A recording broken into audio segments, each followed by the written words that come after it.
A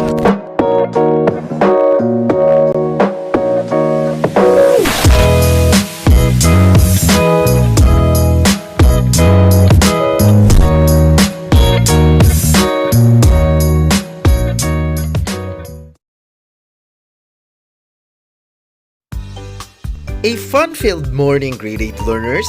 I hope everyone is doing great.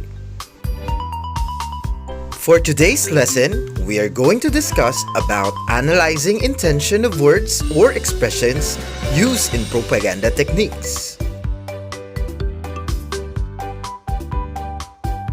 At the end of this lesson, students are expected to first, define propaganda. Second, identify the different propaganda techniques.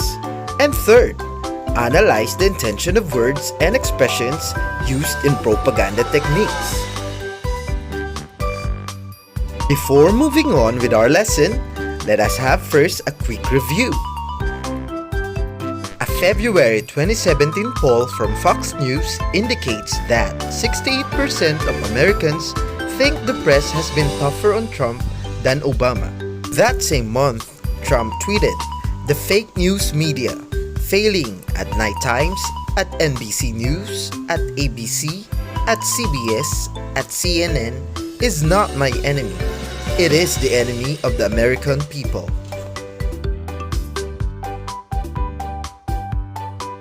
Now let's discuss and analyze together by answering the following questions. 1.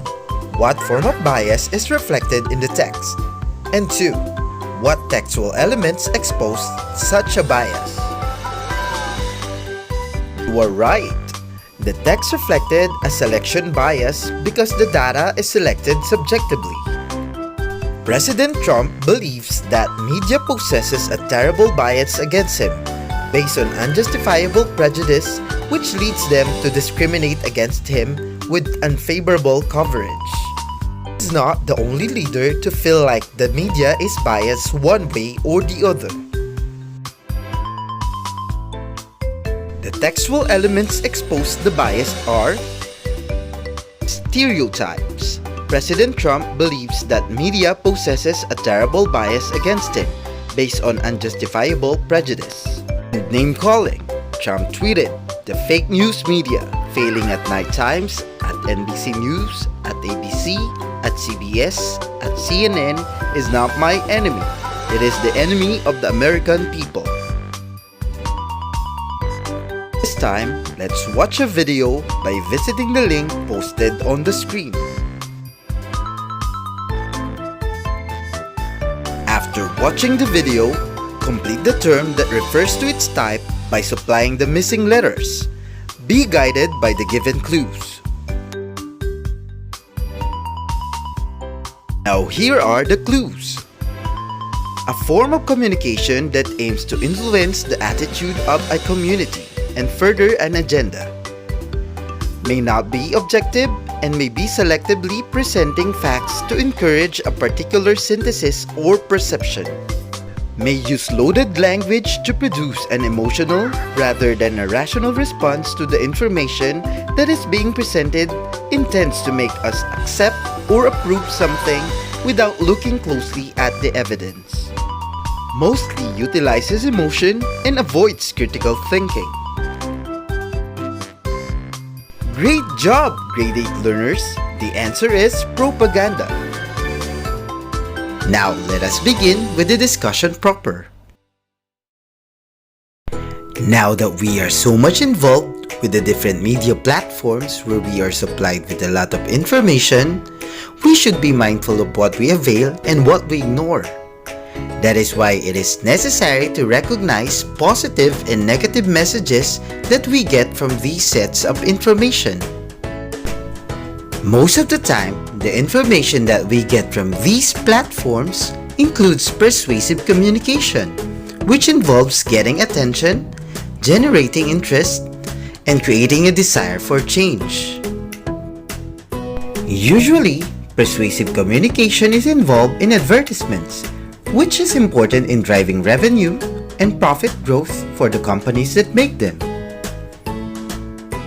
In that reason, We should not be easily swayed by these advertisements, which can only be possible if we know how to distinguish which information is good and which ones are worthy to be ignored. To help you become more prudent in availing information from different media platforms, let me introduce you to the different propaganda techniques in the advertising industry. To start off, let us define first what propaganda is. According to Merriam-Webster, propaganda is the spreading of ideas, information, or rumor for the purpose of helping or enduring an institution, a cause, or a person. Now let us enumerate the commonly used propaganda techniques in the advertising industry. The first on the list is the bandwagon effect. It appeals to the reader's need to belong. It tries to get you to do what everyone is doing. It makes you think you need to have this product in order to fit in. Now this is an example of TV advertisement that subscribes to the bandwagon effect. Next on our list is the plain folks. It aims at attracting the masses by using common people to advertise a product. Here's one Filipino commercial that uses plain folks.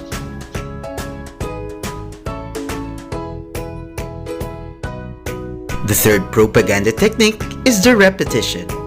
It uses persuasion through repeating the same image, word, symbol, or phrase over and over again. Here is a good example of repetition in advertisements. The next commonly used propaganda technique is the testimonial. It is a technique wherein the people in the advertisements or products are celebrities and experts. The popularity of the person recommending the product is used for boosting the sales of that product.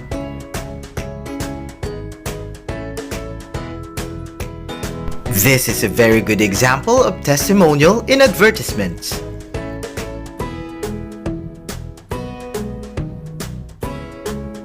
Let us move now to the last commonly used propaganda technique, which is the glittering generalities. This is a type of advertising wherein the advertisers make use of logical fallacies. They use words without giving any concrete idea about what is being advertised.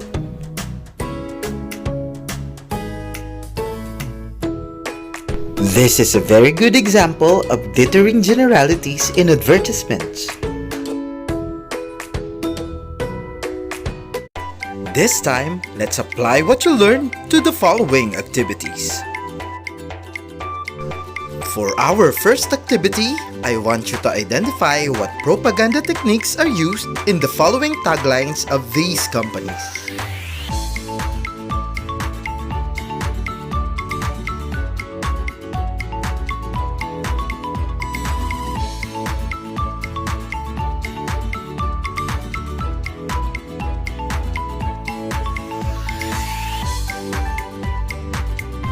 Now here are the correct answers.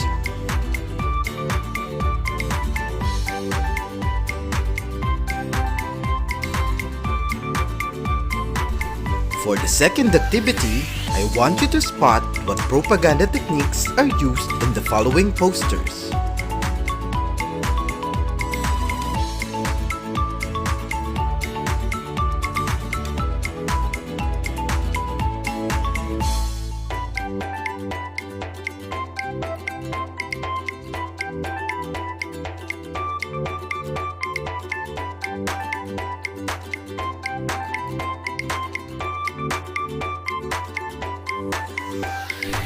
And here are the correct answers.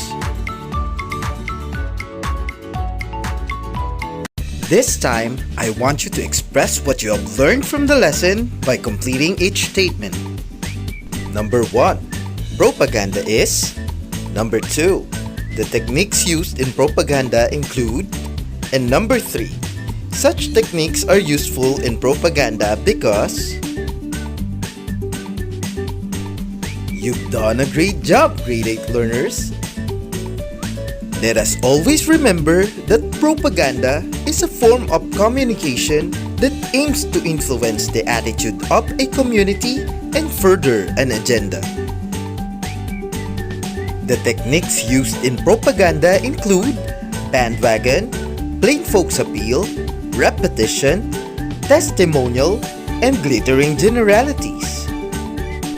Such techniques are useful in propaganda because it helps the readers or viewers to understand the intention of words and expressions of the advertisement. This time, let's test what you learned from today's lesson. Get your pen and paper and tell what propaganda techniques are being used in the following statements. Number 1.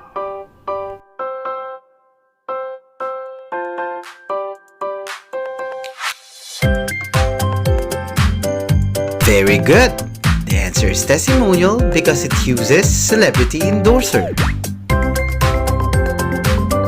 Let's move now to item number 2.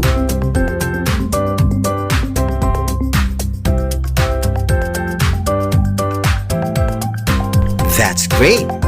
The answer is plain folks because of the term ordinary Filipinos.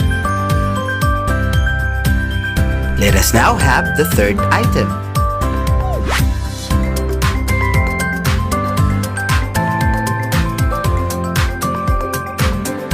You are good! The answer is bandwagon effect because it convinces the readers to avail what is trending. Let us move now to the fourth item.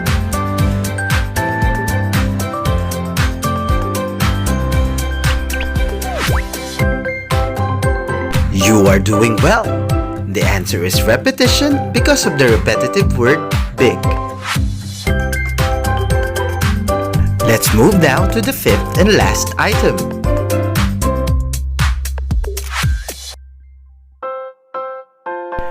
Wonderful! The answer is glittering generalities because the idea of things going better with Coke is quite vague. Way to go, grade 8 students! You now learned how to recognize propaganda techniques in advertisements.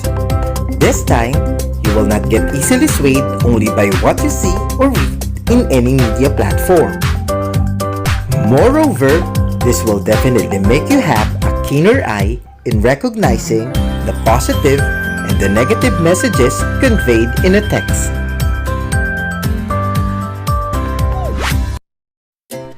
You've done a great job, grade 8 learners! This time, you know how to identify the real intention of words or expressions in propaganda techniques. I am pretty sure that you will put what you learned today in practice.